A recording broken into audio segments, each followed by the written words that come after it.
My name is Brian, this is Reggie, and this is R&B Talks, episode 7. Reggie, how does it feel to be a year older, my friend? Topical. Nice. Doesn't feel any damn different, dude. In case anybody's wondering, Reggie had a birthday this week. Apparently, it didn't make any impact, and he had some dessert issues. I did have dessert issues. Well, I mean, look, when you're our age, I mean, it's not like you have like a list of birthday things that you want people to get you. Yeah, I mean, we pretty much got what we need. Yeah, I mean, you know, and if you don't got what you need, that's what you want for your birthday. Yeah, pretty much. Food, shelter, water, you know. Yeah. But so anymore, you know, I just asked my wife, hey, you know, she's like, do you want anything special for your birthday? Well, yeah, I want, you know, how about some homemade, you know, banana pudding or just something like that, right? Yeah. And I don't know, for some reason, my wife's had like this cooking issue. Like, I don't know. And it's just been wild how things that she used to knock out of the park are just like meh now. I don't know. So, and usually if I have like something, because I don't eat a lot of sweets or carbs and stuff anymore, and I avoid them like the plague, really. And so when I do though, it's like, yes, this is awesome, you know? Yeah. And it wasn't that way. Okay, so I have a question. Yeah. Is this a case of pedestal syndrome, right? Where you think about it and you build it up in your head. I've done that before where I'm like, this is going to be the most delicious thing I've ever eaten. And it's made right and it gets to me and I take a bite and I'm like, eh. Yeah.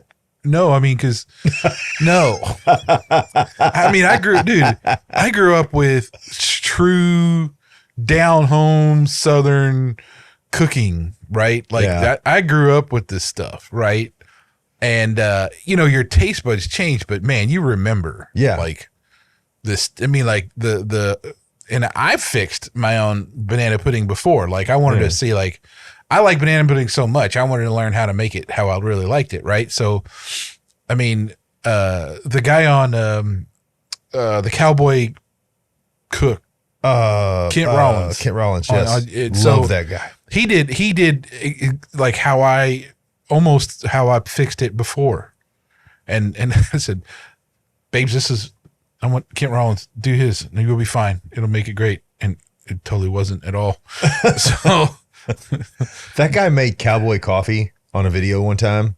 And I, to this day, crave Cowboy coffee and I've never had any. He made it, I think it was the way he talked about it. He talked about it like if you drank it, it would cure all ailments. And I was like, I want a cup of that. I know.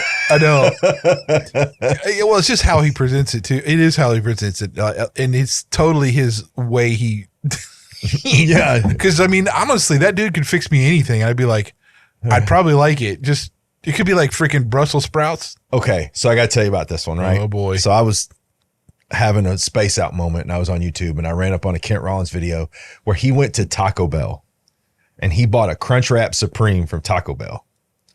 And the reason he bought it was so that he could deconstruct it and make his own. I haven't seen this one. That should be fantastic. Dude, I've never wanted a Kent Rollins food as much as I wanted that Crunchwrap Supreme at the end of that video.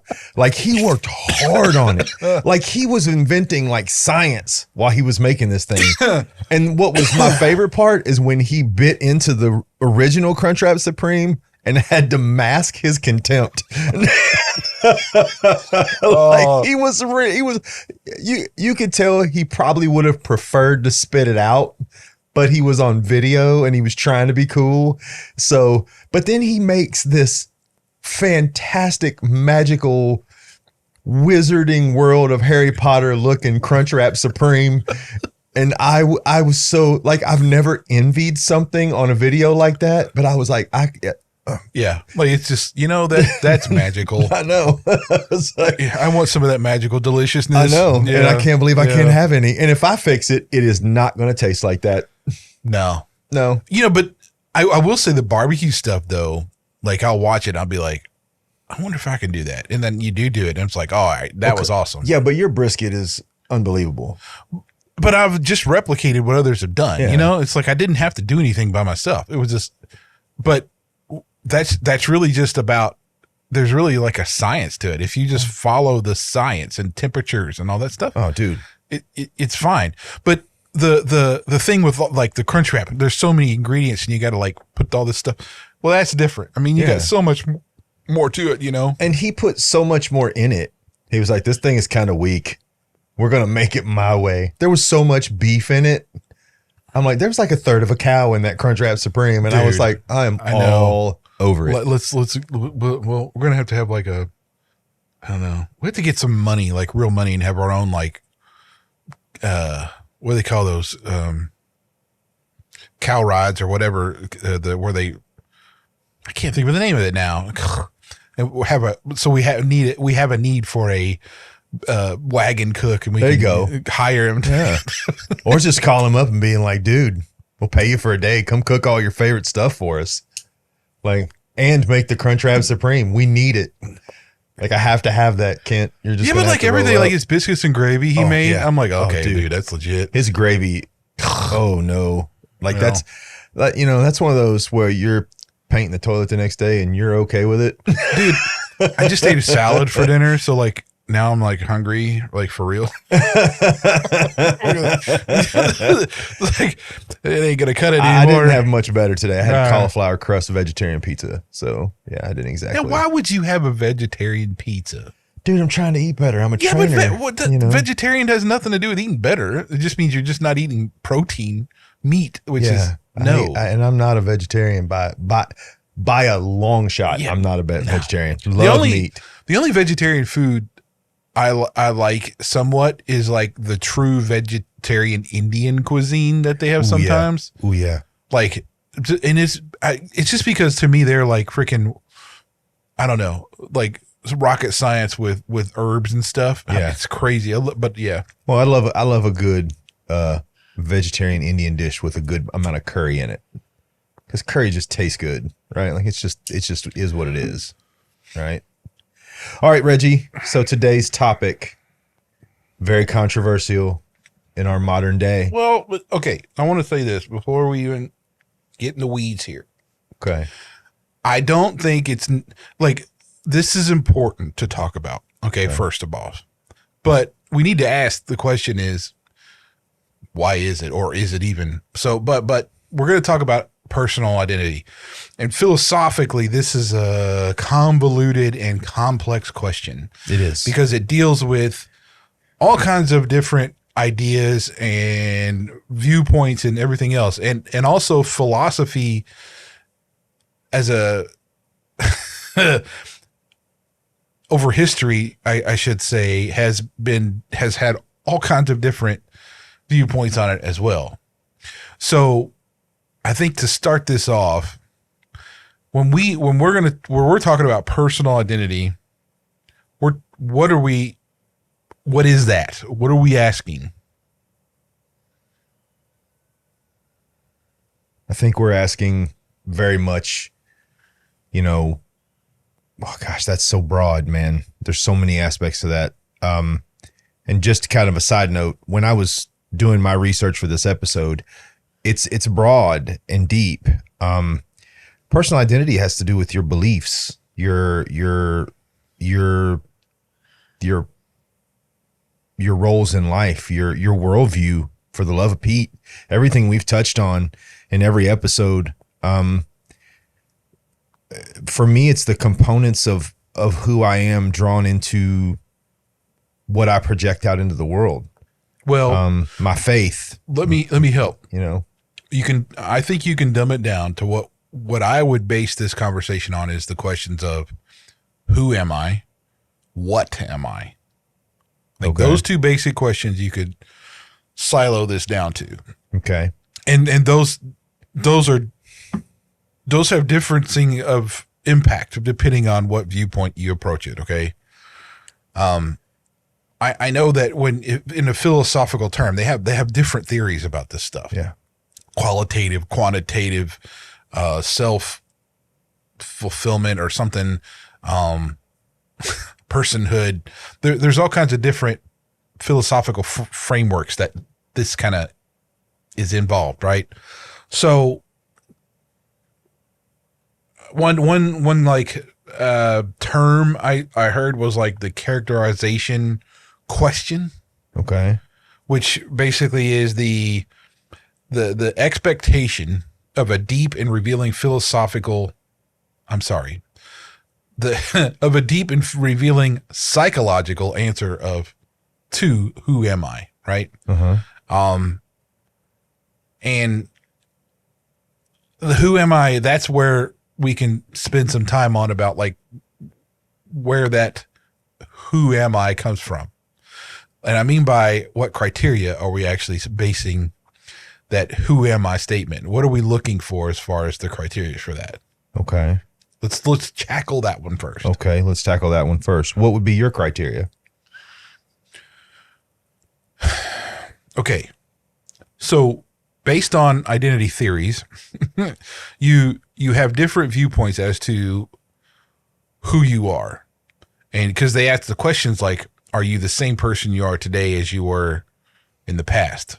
Will you be the same person in the future as you are today? Is it based on biology? Is it based on your consciousness? Is it based on your moral ethics that lead to decisions? Is it based on all your genetic code? Is it all these questions have been asked by the psychological and philosophical realms, right? So when you ask who am I would bet that most of us who are not philosophers or psychologists are just trying to figure out who they want to be and how far away from that are we. That's what I would take a stab at and say most of the time we're kind of trying to judge how far from an objective we are. That's what I kind of would say. Weirdly enough, though, I don't feel like I look at it from that perspective, in the sense that I know who I want to be. I'm not searching for it, right? Like I know with some level of natural equilibrium. Am I there yet? No, absolutely not. I don't really, if you were to ask me component would be I'm a man of God. And most of my objectives in life are based on that. Mm-hmm. The goals I'm trying to achieve as a person of faith. But who I am as a person, I'm a child of God, man. That's who I am at my core. Like I don't have any emotional, mental, or physical or spiritual, debate about that. I don't think necessarily, now this could come from my own prejudices, but I don't think genetically I've ever been concerned with it, right? Because I'm here now. So my genetics, I don't really think have a or in this race, right? Like that it's not going to steer me as much as the other things are. Yeah. And I mean, but so I'm going to go a little to a little more detail. Okay. Right. Let me start here.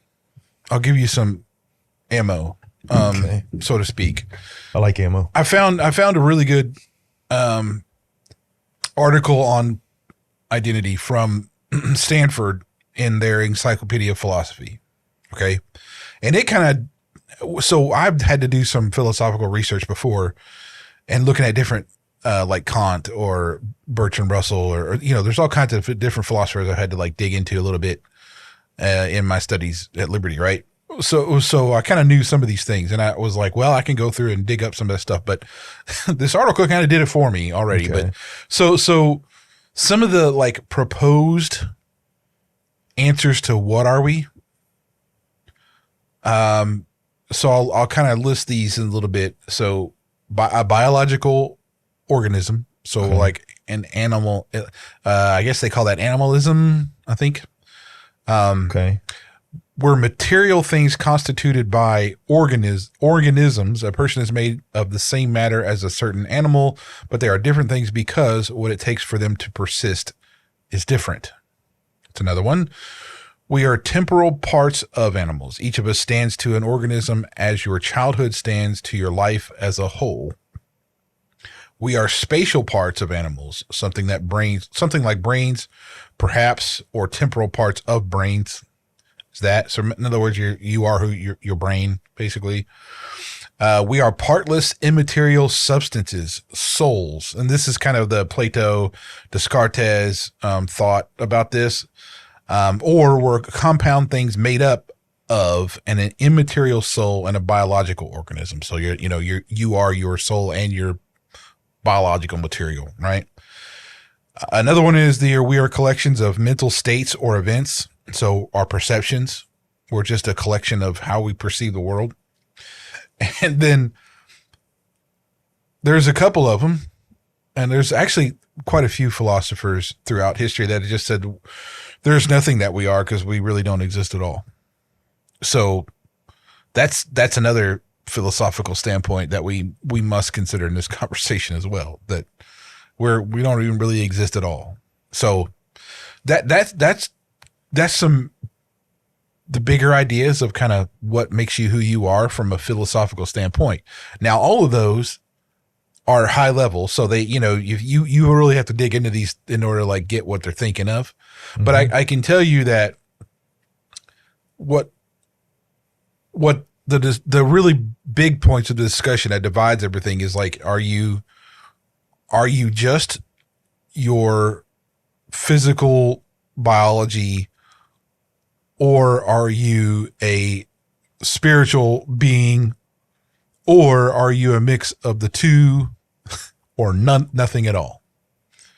So that's kind of how the arguments all get laid out there from a philosophical standpoint. But a lot of that would, well, as you just said, a lot of that would come from self-perception, right? Like what do I think I am, right? Like for me, if I had to pick one of those, it would be a spiritual being. I'm renting space, dude. I have a better, bigger, more wonderful place to be. And in my time here, I have responsibilities, but at the end of the day, I'm working towards that goal. The body's temporary, right? It's not really, it's not our permanent home.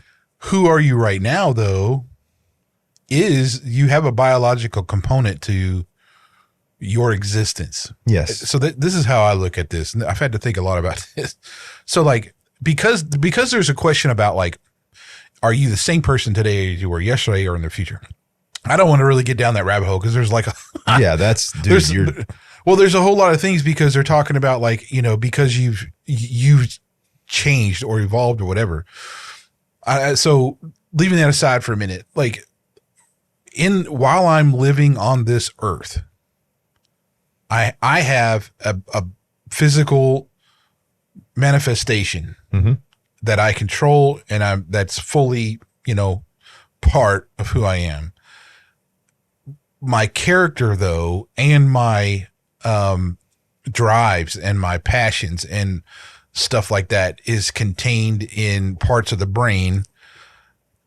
But also, I do believe in that soul that we have. That really is the everlasting part of what we are and who we are. Okay. And I believe that. So where I am today has been molded. So it's not that I'm any different than I was at the core of who I was when I was growing up or younger, even 3 minutes ago, but that I'm continually being changed and forged into something that I'm working towards, whether I like it or not. That's kind of how I see who I am, is like that. I have a central being, a central spirit, soul, whatever you want to say, that inhabits a physical body existing on this plane of existence, and that there's always changes happening, but there's always a maintaining of this central core. Makes sense. Yeah. Yeah. But that's different than a lot of these philosophical. Well, there's, I mean, I'll be honest with you. The do we actually exist question, there's tons of discussion about it, but I find it to be a little bit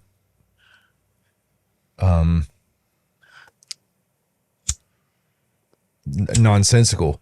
How can we not exist if we have consciousness, right?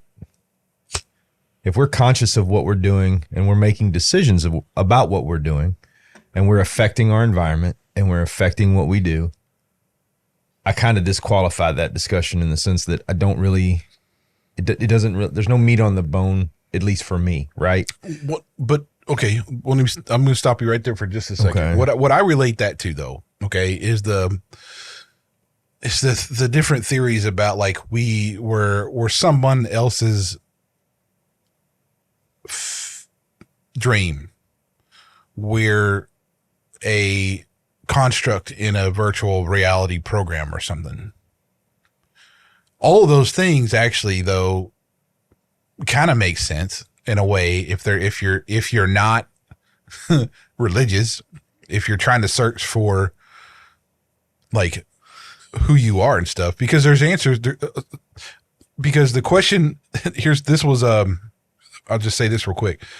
Philosophynow.org, right? And they said the question of what makes a person, and specifically what makes them the person he or she is, remains one for philosophy to investigate. So here we are in 2023. There is no answers here. Well, no, there's no There's no definites in the sense. But is that, ask the question, is there no definites because there are no definites, or is there no definite because they refuse to see it? Because they refuse to see it. Yeah, that's my question. Immediately when you said that, that was my question. Well, look, here's what else they say, because this helps this whole conversation. Okay. Right? Something abides through the stream of events and varying circumstances of one's life, even in spite of them. Some call this a mind, spirit, or soul. Others just call it the body, or in more modern terms, the brain. So philosophically, they're saying the brain is pretty much it, or it's just something else. So when you're talking about mind, spirit, or soul, that they believe that in spite of bodily changes, the mind, spirit, or soul stays the same entity, because that is what is you. The second group holds that the physical manifestation of you is who you are. It is easy to locate you or me in the body because this designates an easily recognized place in which personhood can reside. So they're saying it's all physical. It's your brain. Okay. Okay. But again, there's so many unanswered questions that lead to an intelligent design, that lead to something else. That's why you could possibly say, well, since I can't answer all these questions, I must not exist at all, and I'm a construct or something. I'll tell you, there's a lot more to that. And it's not. I'll say this: it's not as dumb as it sounds, really. Well, I don't think it sounds dumb, but it does if you just say someone thinks that we're actually a freaking computer program somewhere. Well, but here's the thing. 20 years ago, I would have said that sounds dumb. Now, because of we have the philosophical layers of confusion with identity, right? Like, I mean, there's so many things going on, just like you read out. On top of that, you layer on societal confusion about identity. On top of that, you layer on religious problems with identity because of a lot of what's going on in the modern Western church. That it sounds overwhelming to me, but it doesn't sound silly. And the reason I say that is we've become a world where we kind of taken away the rules, right? Be what you want to be, whatever you are, however you feel. So 20 years ago when I was a hardhead and, I had this really black and white line of all these things and my faith wasn't as strong and all these things weren't working in the way they're working now, I would have been like, man, that sounds so stupid. Mm-hmm. But now to me, it makes me feel for the ones coming in behind us who have to face that on top of whatever else or whatever other confusion is going to bring itself to the surface on whatever level, right? And I mean, I'm not really trying to get into current societal identity at this point. I'm just saying there's so many layers of confusion at this point. No, it doesn't sound silly. It just makes me, honestly, it makes me heartbroken, right? Because what you and I faced coming up, right? I mean, if we comparatively what we faced trying to figure ourselves as we came up, we had a lot of trouble, right? Let's take, puberty and all the other garbage out that we went through while we were trying to figure out everything out, right? We also had, our relationships with our family, our relationships outside of our family. We had, natural questions that come up as you're getting older and as you're going through life and as you're progressing, right? So looking at today, honestly, what you're saying is pretty understandable, right? Because people are looking what I would consider so far beyond the answer that's already there that I'm not surprised with any answer that comes up. No, I mean, I agree, but I think that most of us have had a period of searching where and I think some people really have a hard time with this, right?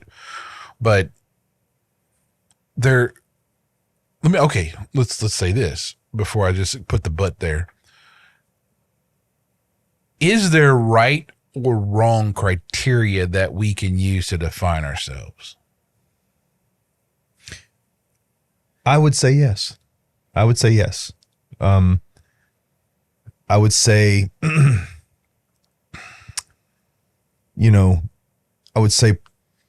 provability of reality, right? As opposed to feeling and emotion. And at different stages in our lives, those things are more prevalent, right?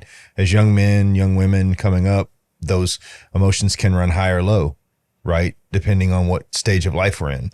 But I believe, yes, there is defining reality-driven criteria for who we are.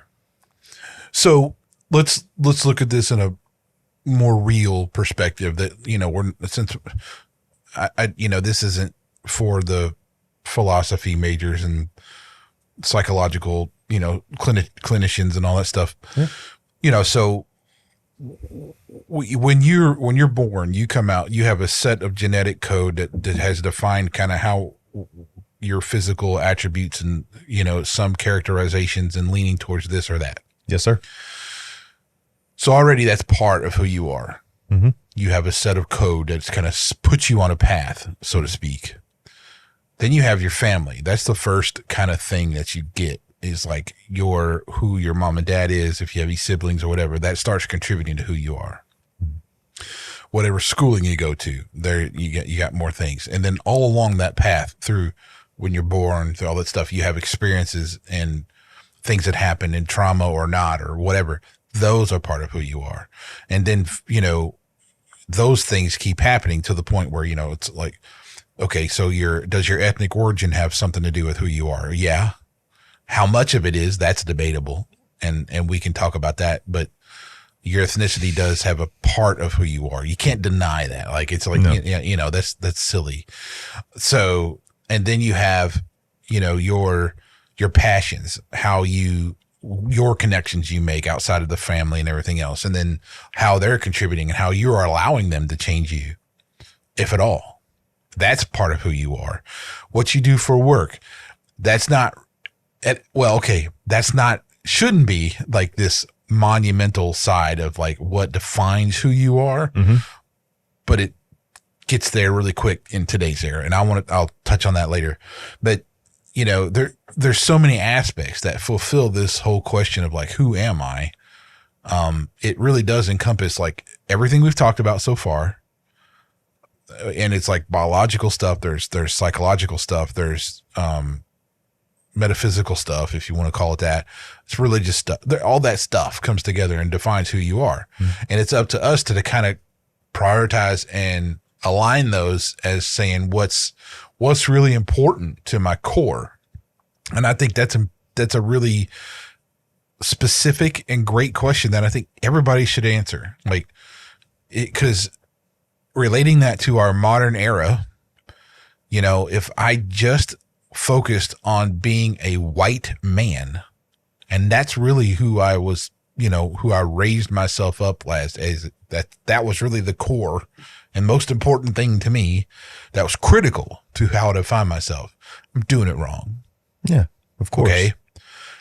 But the reason why I say that is because there's other cultures, other ethnicity groups, you know, that we have in this modern era that do. And it's on purpose, and it's being led there to create more division. Well, I guess my next question would be, how do we help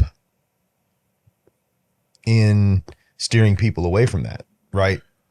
That would be, you know, I mean, if you're being driven towards something, you know, it's kind of like, I guess you would call it brainwashing, right? You are this, you are only this. Mm-hmm. You and I both know through the complexities of everything that we've gone through that is not what we are, what we're meant to be, or what we should be. But I guess my next question would be, how do we help prevent, I guess you'd call it one lane thinking that would drive somebody to that point, right? Like, you are only this, because I think it's a realization that that there has to be more attention for the general populace to just say, you know what, you're more than just whatever you came from. Mm-hmm. Your immigrant status or your color of your skin or whatever. Mm-hmm. There has to be a general populist movement to say, okay, we're done with identity politics. Mm-hmm. That is not leading us down the path of freedom and relations that are great between whoever, and it's not. But that's exactly what I mean. Is that's why it's on purpose. Is because it's divisive, and that's kind of a key thing to control a society, is to make it as divisive as possible. So, you know, I will say that unless somebody is courageous enough to walk up to anybody and say, "Hey, how you doing today? You all right?" or something, you're doing it wrong. And because I think the more you interact with other people that look different than you, yeah, the more it's not a big deal, and the more it goes away. I'll give you an example. I was thinking about this when I was reading all this. I was like, when I was at Kentucky Kingdom with my kids, right? Mm-hmm. We're walking around, and there was this guy, this big black guy. He had these Jordans on that were like the like teal blue and whatever colors of the Tennessee Titans. Yeah. And he was wearing all like Tennessee Titan shirt, Tennessee Titan hat. Like that dude, like everything, including his Jordans, were like Tennessee Titans, you know? And I was like, bro, you're a mega fan, aren't you? And I just came up to him, just started talking. I I didn't care. I mean, I just thought his shoes, I was like, those Air Jordans are freaking cool. They were awesome looking. Yeah. I just thought it was awesome. I wasn't looking at him like some black guy at all. I just thought, okay, this dude obviously got something for the Tennessee Titans. I got to figure out what this guy's got up to. But the only reason why I thought that is because I've already, I have so many other friends and stuff or whatever that are all kinds of people that it doesn't bother me to like talk to anybody. And here I am, this big white dude with a, John Deere hat on and my, overalls and I don't care. Yeah. Doesn't matter. Yeah. It's the same way I'd look. But that's what I'm saying. Like, that's an example of just like, because I'm not identifying and looking at that as like a criteria about who somebody is, then I'm not fearful and I'm not really don't care who they are. You know what I mean? It's like, but research though shows that the black community, there's like 76% of them in the Pew Research stuff I found say not only is it part of their identity, but it's extremely important, very important, right? That to me is a problem. Well, I'd say part of that though, and I don't disagree with you. I'm in no way trying to disagree with you, but I think in part of that is we need to part away what community is as opposed to singular identity, right? It's funny. I was talking with my friend Amanda today.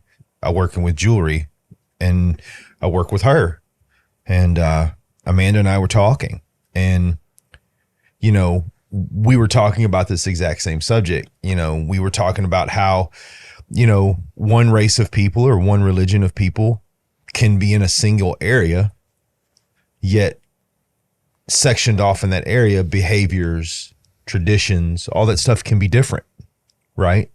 Within 20 blocks, right? I mean, ethnicity, all that can be factors, but traditions, how we live, how we see things, right? All of those things. But I feel like, one of the things that I've always done and will always do is I just don't, and I don't know how to translate this to other people. And I don't know if my life experience has put me here, but I just don't think about it. No, I don't care but at all. That's what I'm saying though. When I looked, there's research into like Hispanics and Asian Americans and Black Americans, Jewish community, all that stuff. There's all this research that says, how, is it important for you or whatever? But you know what isn't there? Asking white guys, the Caucasians or whatever. There's nothing that says, is that important to your identity? So I mean, there's a vast, for as far as identity goes, there is a very clear demarcation in how important that is to people between ethnicities, dude. It's crazy. But it gets different even when you talk about generational stuff. So if you have like, like when I was looking at the Pew Research stuff with Hispanics, it was like, immigrants were very high. Like, hold on. 61% of immigrants thought that it was central to their identity, their Hispanic heritage, right? Mm-hmm. But then second gen was 51%. Third gen or higher got down to 47%. So it goes lower every gen, right? But it has to be a part of who you are. Okay, so let me make that very clear. Like, but I can't, I call myself a Viking all the time because I know that, in 900 and something AD, that's when the pagans came over as Vikings and invaded England and Scotland and stuff. And that's kind of where pain came from, was these pagan people. So, and that's as far back as I can kind of go to where the name pain came from, is that.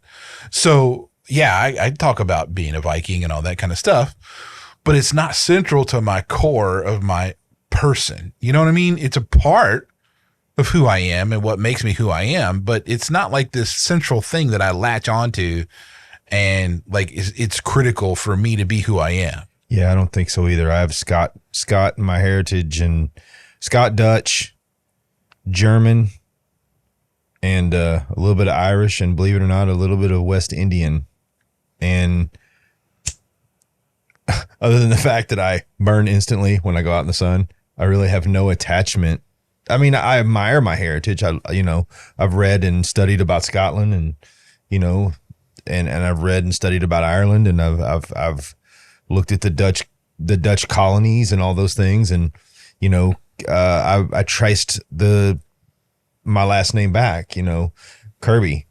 It was Kilby was my family's last name when they came over, but when my relatives came over, it was changed for whatever reason to Kirby. I don't know if that sounded more American, but if you follow back through, I tracked back through this.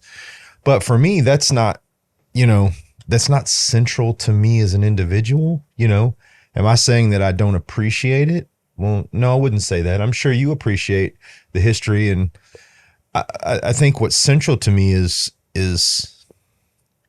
my existent roles that I play in now, right? Like it's, and I don't understand that, and don't get me wrong. I've met and know many people who are proud of their heritage, and I admire that, in a lot of ways, right? That you've taken on your history and you have pride in it. Do I think that is a concrete anchor for who you should be? Honestly, and this may be controversial, but no. Well, what research shows, from what I can gather, and for what little bit, because we're talking a week here. Yeah. Yeah, we took on a subject that we needed like a month. Well, no, we needed like freaking decades, but yeah, there's a correlation between you feel like you got to be a certain way in order to connect with your peers. Which could be appearance, the way you talk, all kinds of things, right? So like, yeah. and you see this in like Native American cultures too, because it's like if to talk to the older generations, there's that as well, right? So on the reservations, it's very much like you need to be connected to your heritage, and you need to know who you are, and as far as that goes, in order to be in order to really connect with your own people, kind of thing. And the Black community is the same way. Like, in order to connect with their fellow, Black people, they feel like they need to be Black as their, part of that. Right. Yeah. Right or wrong. I'm not saying that's either way. It just, that is one major difference though, between the spectrums of what we are in this culture, is that in research shows it's not because we don't feel like it's important or we have to, but they do. And I'm sure there's like a lot to unpack there, but it's the same goes for Hispanic or Asian American or whatever. And I will say this though, the Asian American thing is really, really complicated. Cause they get thrown, that Asian American thing has like a whole bunch of different cultures that get roped into that. Mm-hmm. And a lot of them don't like being called that, because they don't really, it's fascinating when I was reading about this stuff, and it's not part of this conversation, but I guess I would just say that like, there's a lot of people, most people nowadays that I've met or I interact with don't care. Mm-hmm. Yeah. We just don't give a damn. Yeah. Like if you're cool, you're cool. Yeah. Whatever. Right. I enjoy different cultures though. And I find cultural difference even down my street. It's like some guy looks like me, but man, we have some differences that are interesting, and I can be I can be more different from that guy than I am to this, Asian guy who just moved here. Maybe me and him, maybe I'm more in common than this guy. Yeah. It's true. Right. Well, yeah. Because that's the country we live in. But what I find though is that, there's such, I would call it an identity crisis in the culture. People are just searching for people to connect to because they're trying to find, they're latching onto this identity of a certain thing. And then that's who they're making them at the core of who they are because they're trying to connect to those people. Yeah. And it's, I don't think that's good, man. I think it's creating a lot of nonsense. It's creating division is what it's doing. But I think the only way we're ever going to get to the point where it doesn't matter is to decide that it doesn't matter. Right? Like, you and I are opposite ends of the spectrum, Reggie. I was born and raised in the city, right? I hunted and fished in the summers, but I spent my time in the city. You were born and raised not in the city. So, but it doesn't matter because we found common ground with each other, right? I think you and I appreciate each other for just who we are, right? But part of that relationship is we're able to communicate in a way where we're honest with each other. And I think that's another big issue. There's two things I came across that, and one I'm definitely struggling with now during this conversation is, the generational trauma issue. Does that affect our identity, or is that even really a thing? I struggle with generational trauma. I'm not saying, I haven't done enough research to say that it's not real, but I don't know how it would affect, our current identity. I know a lot of people use that term to justify separation. Does that make sense? well, my ancestors were treated this way, therefore I'm this way. I don't necessarily know that that's a factor, right? But the other thing I struggle with is this need for separation on a basis of fitting in, right? I don't understand drawing a dividing line between, and I'll just use basic examples, an athlete and an academic. I don't understand drawing the line between, a white man and a black man. I don't understand the lines being drawn, essentially, because I would feel like at this point in our existence and where we are now, we would be able to mitigate those differences and learn how to live with each other and be peaceful and prosper. Well, you got cultural things. I mean, like, look, if you go to Japan and you're, it's not that they like treat you poorly, Mm-hmm. but you will always be that American guy. Yeah. Always. Like I mean, I think it's really rare when you get like adopted into like, that kind of thing. Yeah. And that still exists today, right or wrong. But I guess where I'm going with this is like when I used to talk to somebody for the first time, mm-hmm. And usually most people do this where they're like, "Hey man, what do you do for a living?" So these are one of the first questions somebody asks you, right? Yeah. Because in this country, that's what our main thing is focused on. It's like our work and our money. So you want to know what the hell they do for work, just for money. Yeah. But I'll tell you, I don't really care. I learned this a long time ago. I don't ask that question anymore.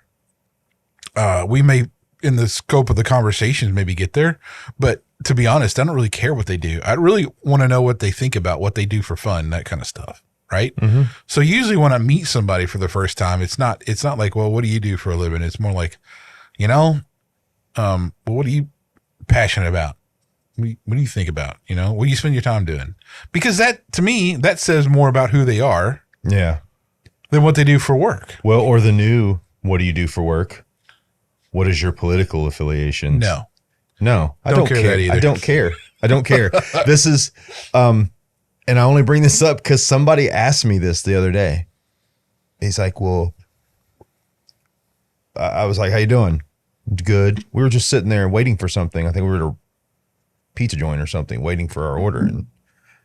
And just small talk. And he's like, and he literally out of nowhere goes, did you vote for Biden?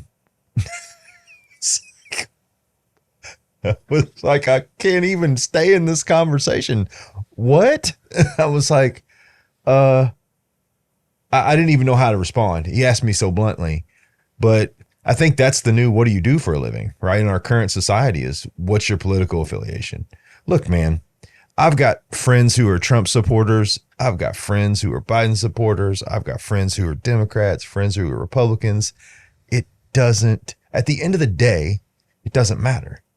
Just like you said, what do you do for fun? What are your hobbies, man? What do you, But it goes beyond, like, look, let's talk about this political thing a little bit, because I did think about this as part of our identity, because it is getting more and more where I think before too long, you'll end up seeing that on like the census and shit, where it'd be like a question, what's your political party affiliation? And all of a sudden you have these like statistics come out about, when you get hired somewhere, it's crazy. But I think that at the end of the day, the reason why is, again, we're being divided, and we're on purposely being divided. Absolutely. But somebody's identity, they're rooted in this because they've picked a team, in other words. Like they're a fanboy, right? And it's like, I've picked this team and that's who I'm rooting for. And it's like, man, if you sat down and talked to someone about the issues, leave party out of it. If you just said, what do you think we should do about this? Mm-hmm. I bet you're going to acknowledge that same problem. Yeah. And then you might have to talk at the solutions that you want to like for that problem is what's going to be different. But normal people, if they sat down and talked about it, could work that out. You Well, know? yeah. You know what I'm saying? Like if you had a problem in let's say if you had a community of like 20 people that lived in this little commune type of thing, and okay, you had certain people believe this, certain people believe that, but you had like a problem with, I don't know, getting money for something. And you're like, well, we can take money from this or we do that.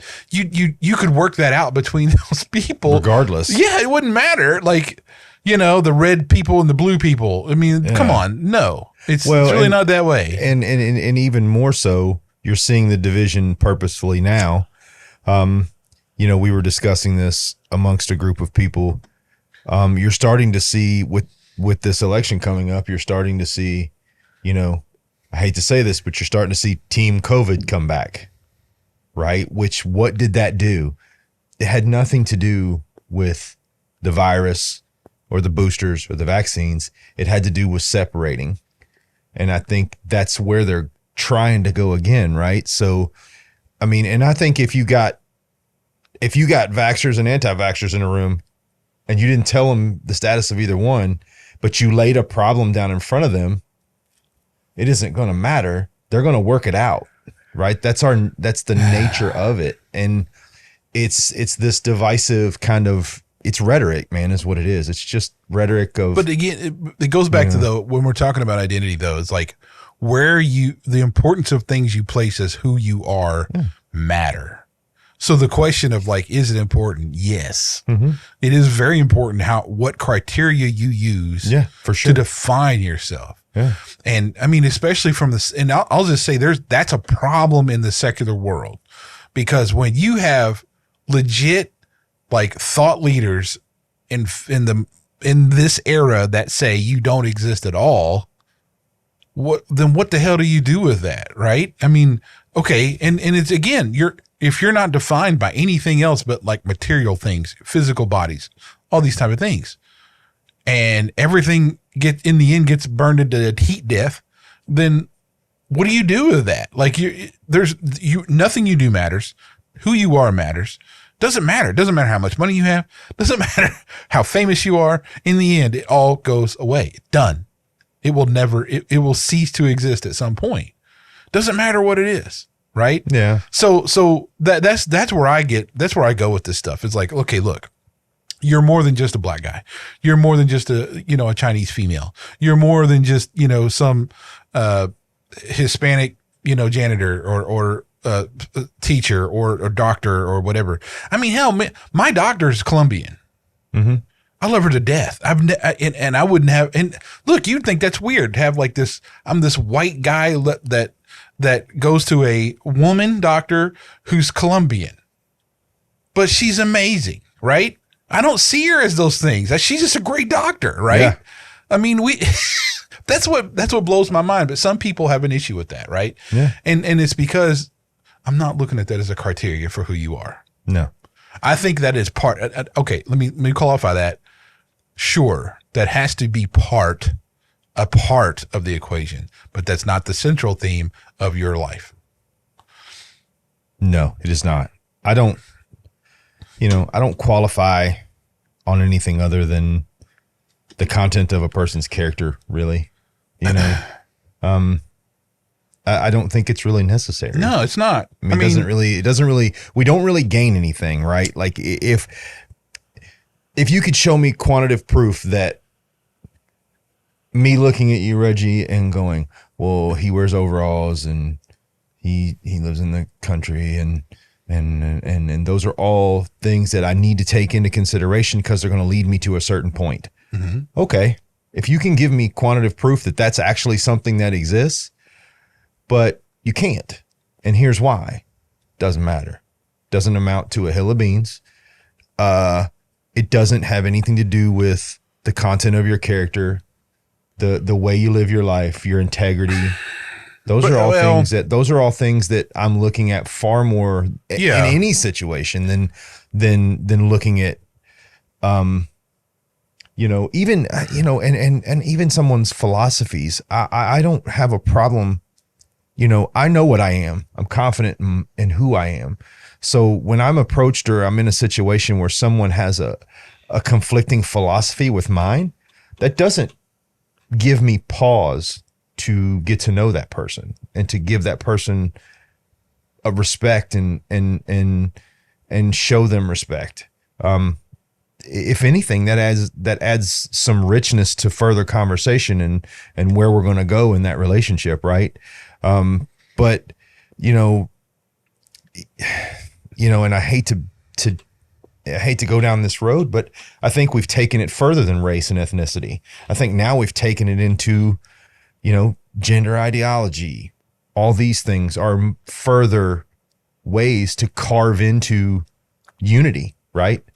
Well, because again, we're trying to pigeonhole people into certain silos. Yeah. So that we can say, it's you, this is you, this is you, whatever. I mean, and the fact that they do that with kids, like manipulating these is so barbaric and abhorrent. I just freaking want to throttle them. I mean, it's just stupid. It's complicated enough to grow up and to develop and to like start having good relationships and connections and all this stuff.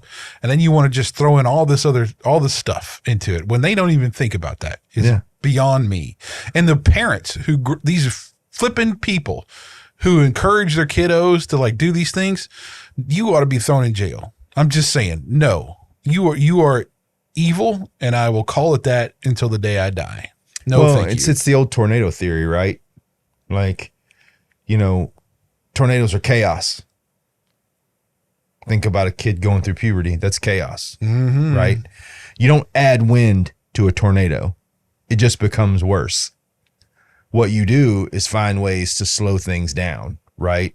And let's go to, let's take it past kids to young adults, teenagers. Kids are in the 16, 17, 18, 19-year-old range who have your puberty's going on, life's changing, you're facing adulthood. You're naturally going to have doubts, right? There's natural doubts within you. You and I both went through them. Regardless of who we are, we had those moments in our lives. But the reason that we survived them and came out on the other side and were stable and able to roll is because we had people in their lives that did their jobs. They didn't want to be our friends. They didn't want to be, I love you, you're my best friend. No, I've got to keep you on the rails, right? And I feel like the current society has they're adding wind to the tornado, man. They're just, and they're adding it at such an accelerated rate that I fear in 2 years, we won't know. But see, this is where I was going with all this whole thing with identity, really. Yeah. Is that we need to let people define themselves. Yes. Okay. Stop trying to put them into places. Yeah. They will put themselves into places. Yes, they will. Knock it off. Like we don't have to have any kind of systematic rules or laws put in place for any individual thing, period. Yeah. Let it happen. Yeah. People have to be free and have to take responsibility for their idiotic choices, dude. For sure. And I mean, especially our kids. No, you don't know.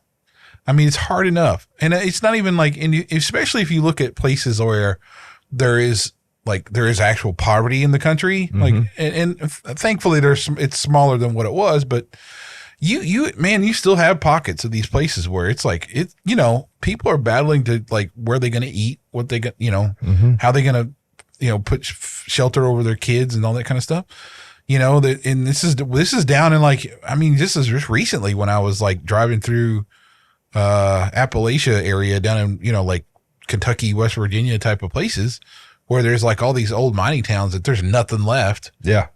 I mean, the mines are gone. There's nothing there now, Yeah. So, look, they're not worried about what philosophical ideals you're trying to scream at them or whatever. That ain't happening, But anyway, I digress. But it's just shoving people and trying to manipulate people into certain criteria to tell people who they are is just asinine.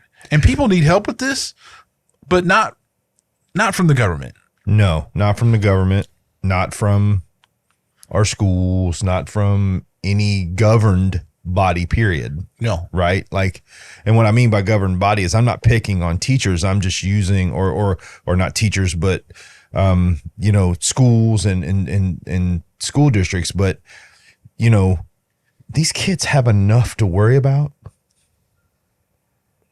Don't give them more. Don't give them more things to worry about, right? Like, well, even so, let's talk. I'll even say this from like, look, I'm talking. I'm a total Bible beating, cross back, whatever you want, words you want to use for what I am. But yeah. I don't like it when people put, like, there are people, Christian people, who put their kids in school specifically because they say they need to be the light in the darkness in school. Right? They need to be that kid that brings the gospel to their kids, to their students. No, they're kids. Like, let them be kids. Yeah, just let them be kids, man. They're not preachers at that point. I mean, come on. I will say this. There is a part of, both of my children are in public school. And the part of that for me is they need to hear different views. They need to meet different people. I mean, don't get me wrong. I love our church, and I love the fact that both of my kids absolutely love the youth programs, but they need to see and hear and be around other people, other ways of thinking, right? Just in a social setting, almost more than anything, right? Like there's things that need to happen that make us more well-rounded people, right? I don't think we need to be sending our kids to school to be ministers.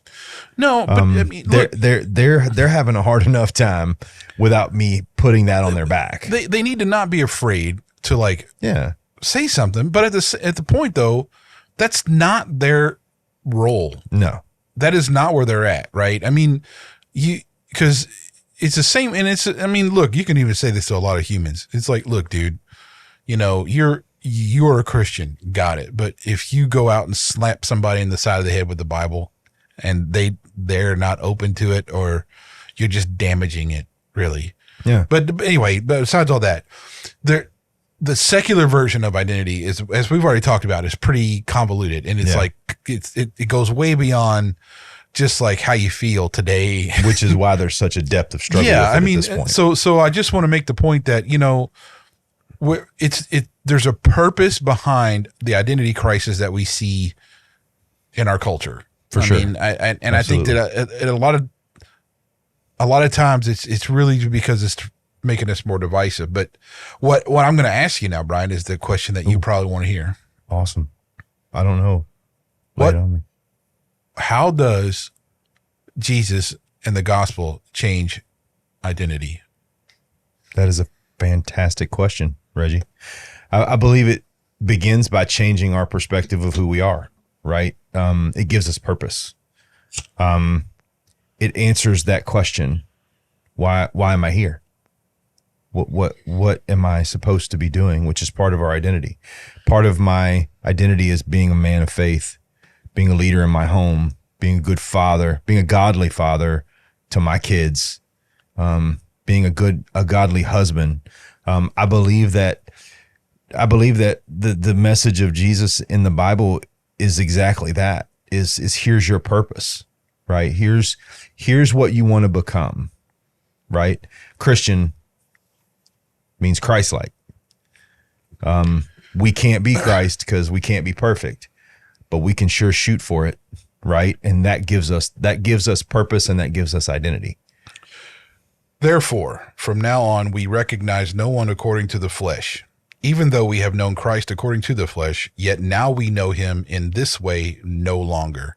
Therefore, if anyone is in Christ, he is a new creature.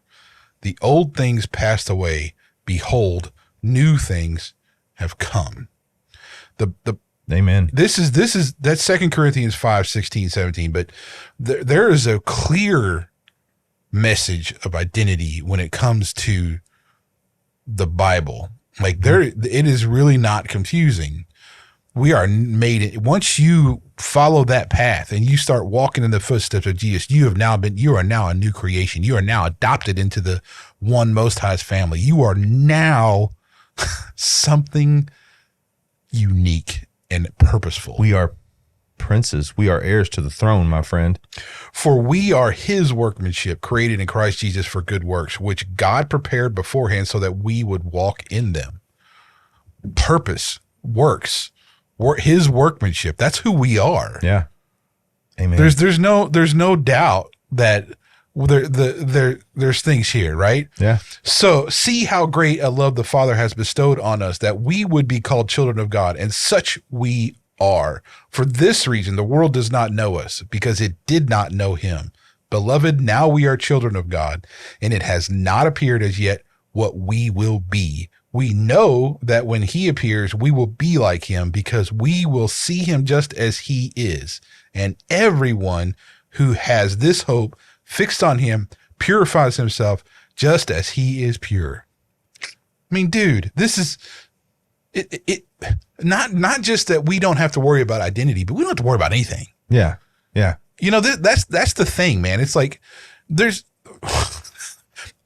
okay, I've defined how I am as a man by looking at the Bible and saying, okay, that's how I'm supposed to be. I've defined how I'm supposed to be as a husband, but it clearly says this is how you're supposed to be a husband. It clearly says how I'm supposed to be a son. It clearly says how I'm supposed to be a friend, a brother. It clearly says that I'm an adopted child of God, and that I'm a new creature. And that he has taken the lashes that I deserve. And I have nothing. I'm clean. Nothing to worry about. That's the thing is, people ask me all the time, well, isn't it stressful or isn't it limiting to believe in God and to be a Christian? The answer is no. It's actually pretty nice. My role is defined. I know what I'm doing. I know what I'm supposed to do.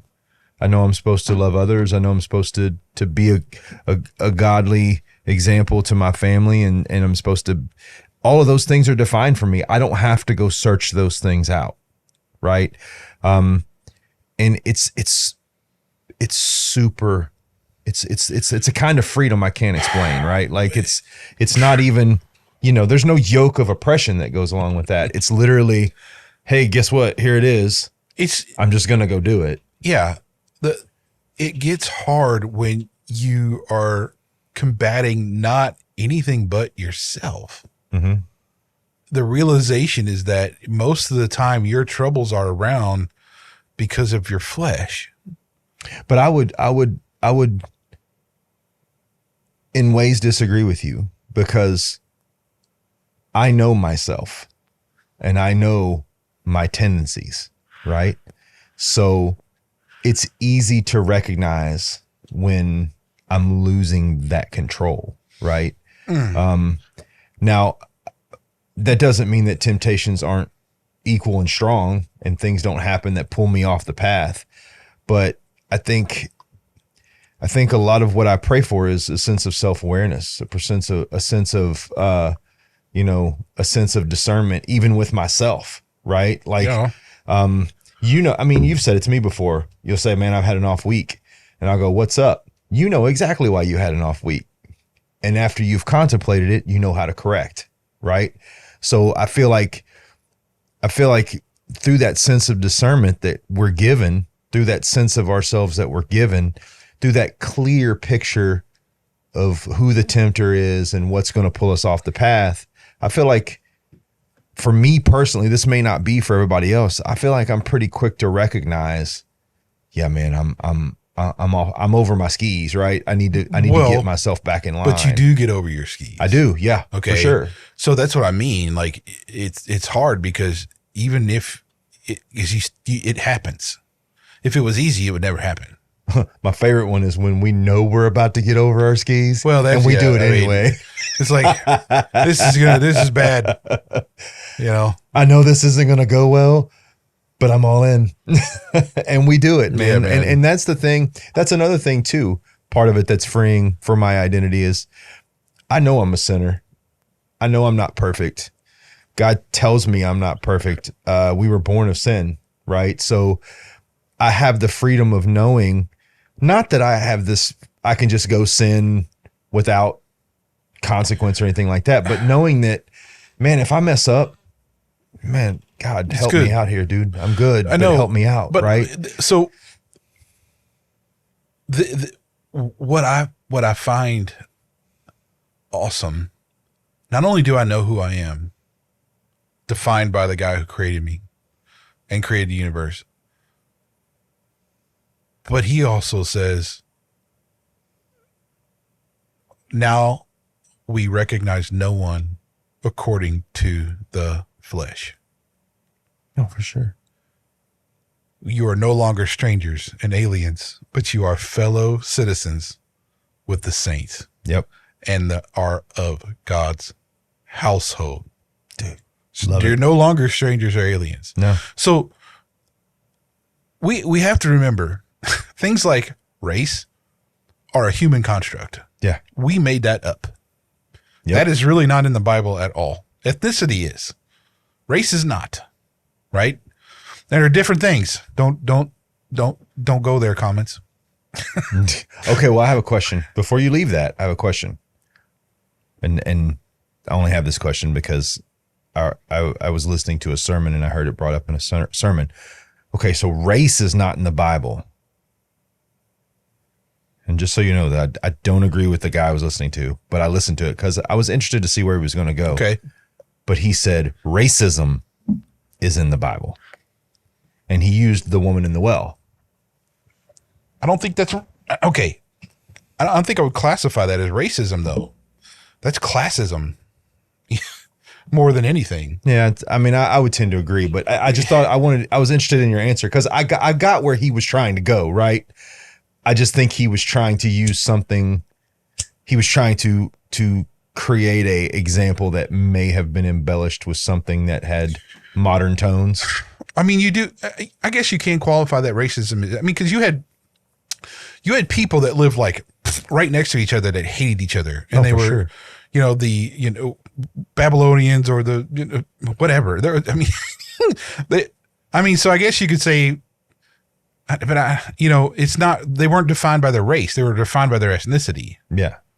So it was more like ethnicism than it was racism. Made up some words. You know what I mean? Because it's made up some words. Right. We're going ethnicism.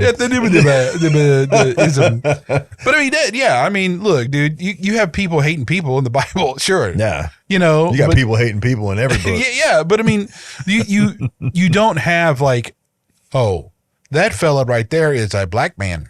Yeah. Oh, he's from Africa. We hate him. Yeah. There's nothing like that. Oh, that guy's from the North. He's white. We don't like him. Yeah. There's nothing like that. There's not like that. It's really about your ethnicity. Yeah.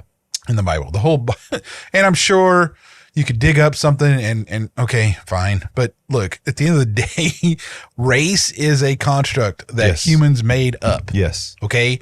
Class is a thing that we made up. Mm-hmm. Okay. So it's like none of that really matters in the realm of God. Like, and I had a question the other day was like, does hypergamy, which is like the I can't remember if that's like marrying up kind of thing. Hypergamy? Yeah, that's what it is. Hypergamy. My bad. I said it wrong. Like marrying up, right? I thought you were giving me someone's name. No, I was like, I know. I'm sorry, dude. Hypergamy? I've read, dude. If you read this philosophy stuff, there's so many words. You're just like hypergamy. Yes. Why would you make up another word? Like, do we really need another one? All right, anyway, but marrying up was like it was biblically okay to like have this kind of thing. And I was just like, I just respond. Once in a million time when I actually responded to something on Facebook, I said it's absolutely a human construct and it does not exist in the kingdom of God. If both of them are Christian, they should just seek to have a gospel-centered marriage and be done with it. Class does not matter at all. Yeah. And it doesn't. Now, culturally, sure. I mean, especially in some parts of the world, it's even a bigger deal because you'll have people that really get offended if you marry into a different class.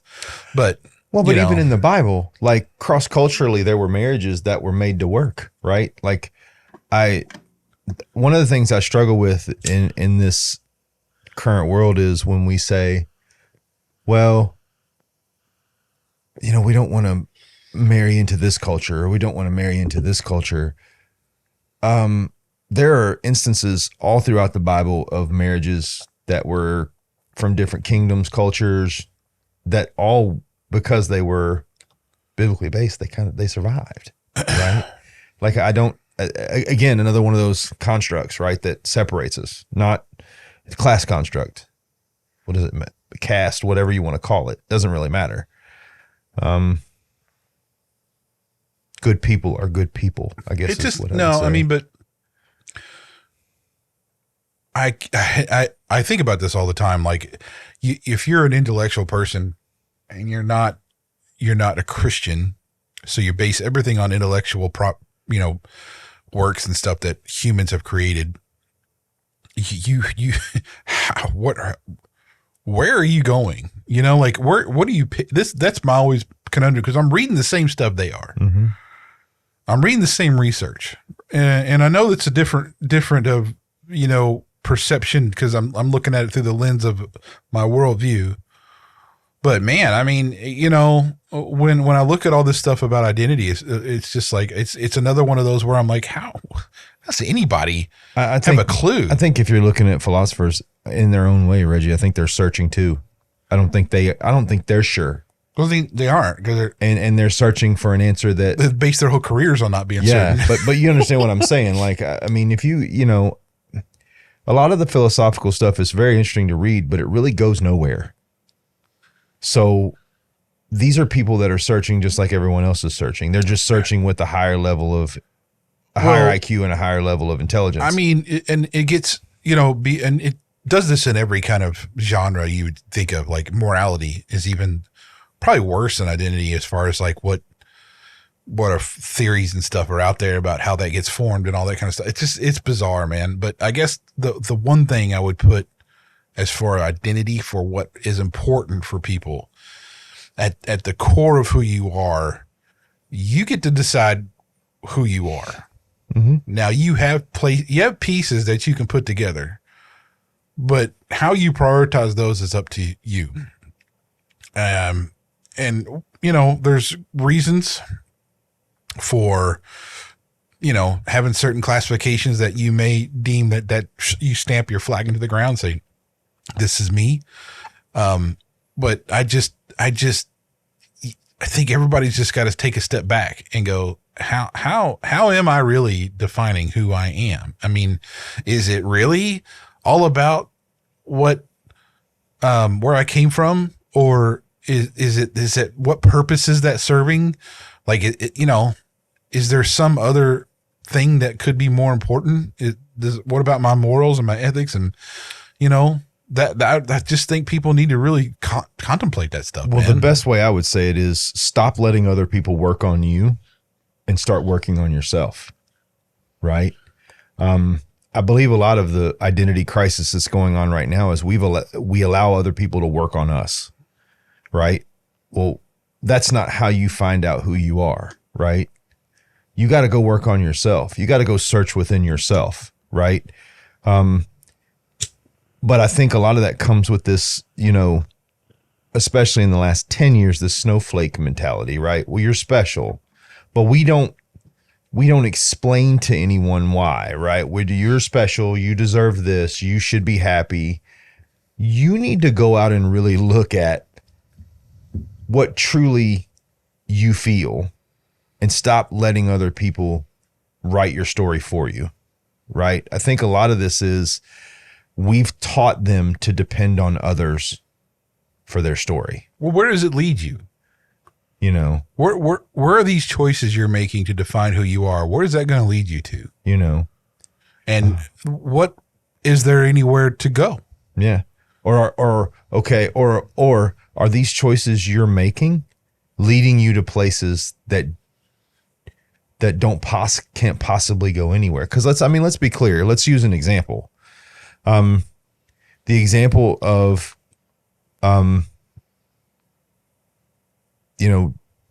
transgenderism. This isn't taking you anywhere, right? And again, comments, that's okay.